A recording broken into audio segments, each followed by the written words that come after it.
सो सबके summer vacation almost start हो गए होंगे, सबको प्रोजेक्ट्स हॉलीडे होमवर्क मिला होगा। तो प्रोजेक्ट शीट्स के लिए फ्लोरल डिज़ाइंस, अलग अलग डिज़ाइंस मैं आपके लिए लाती रहूँगी। आज हम ऑरेंज थीम पे फ्लोरल डिज़ाइंस बना रहे हैं प्रोजेक्ट शीट्स पे। एंड ऐसे में ब्लू में मैंने कुछ ऐसा बनाया था। आप ट्यूटोरियल को लास्ट तक देखिए and you will get a beautiful result.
थोड़ा सा डार्क येलो, मस्टर्ड येलो के लिए अगर आपके पास नहीं है तो आप ऑरेंज, हल्का सा ऑरेंज येलो में मिक्स कर सकते हैं, जिससे आपको मस्टर्ड येलो का शेड मिल जाएगा।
मेरा फाइनल रिज़ल्ट है फर्स्ट डिज़ाइन का।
If we tried it, we can make it. But don't we ever just take some chances and stop your thinking and start your living? Get your shoes on, we're going dancing.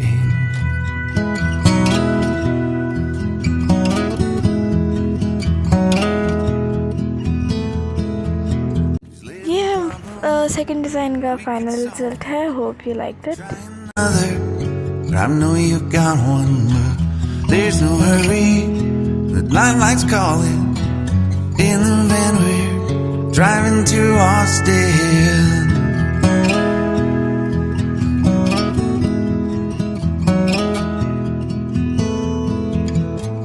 This feels like time is making fun of me, away at the walls and I can barely breathe. This might be my only chance to leave. Let's not miss this opportunity.